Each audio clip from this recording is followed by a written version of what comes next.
Howdy YouTube folks, this is your friendly spirit of the bush wolf Wiccan bringing you another video. I thought I would do a video on determining whether a push mower or a riding mower is worth grabbing and how much you think you should pay for it. Okay, there is two subtle details in this, and I will get more in depth in that as the video goes on. And so let's get started. There's two factors to this: how old the mower is, push mower, rider, or whatever piece of equipment you're getting. It is what it age is. Is it used? Is it new condition? Take for instance this engine off the moto mower is in old condition, but I know that this moto mower is over 60 to 80 plus years old, which warranted me in my mind to buy it for the price that I did, and I got it at a fair deal, I thought myself. But because I could have paid more somewhere else for something in worse shape that just needed a lot of work. And so when you get into older stuff like this, hold on a minute. Come on. When you get into older stuff like this, right here, or older stuff like this mower, which is sitting over there all apart, I will have back together. You know, that's not so bad. I would recommend staying in the price range of $10 if you can for something like that, just because of what it is. Now we walk back here. Take something like that modern day Husqvarna. I personally, in my area, it differs, is worth $300 or around that, best offer, all fixed up, and that's my plans with this, and I got this one for free.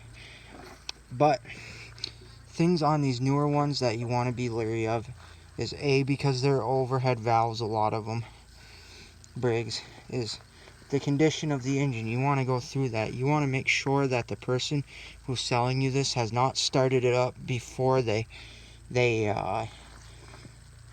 had you come over so it's warm. You want to make sure you can check the oil, but you want to make sure that it's not warm, and that you specify that with them over the phone, that I want to check it out if it's something they say that runs, but runs rough. So keep that in mind. Going over your mowing deck on a mower is always important, especially if you're going to use it a mower, no matter what it is. So that's something to always check up on. Transmission. Is the transmission messed up?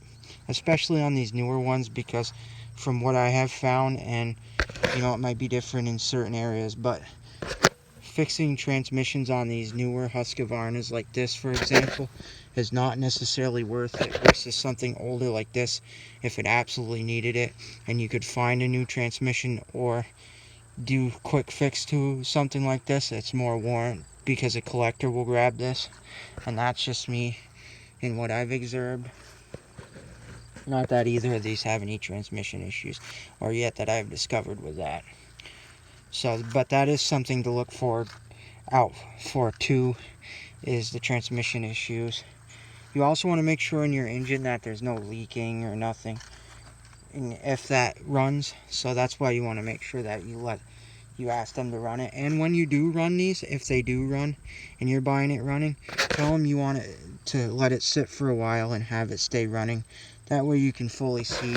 And if there's somebody that says who just wants to automatically turn off the key and you can tell they're nervous about it, is most likely somebody who is trying to pass the buck on you and sell you something that they know is probably not good themselves.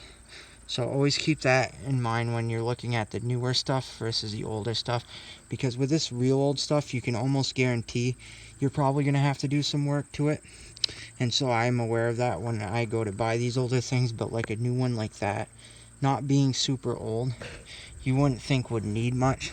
So when you know it needs much, that's usually an indicator that whoever had that newer Husqvarna probably did not take as good a care of it as they should have. And so I would always keep that into your play when you're buying newer tractors like that, is that somebody probably didn't take very good care of it, because it would only need minor work and it would still be usable today. Thank you so much, YouTubers. I am going to end the video there.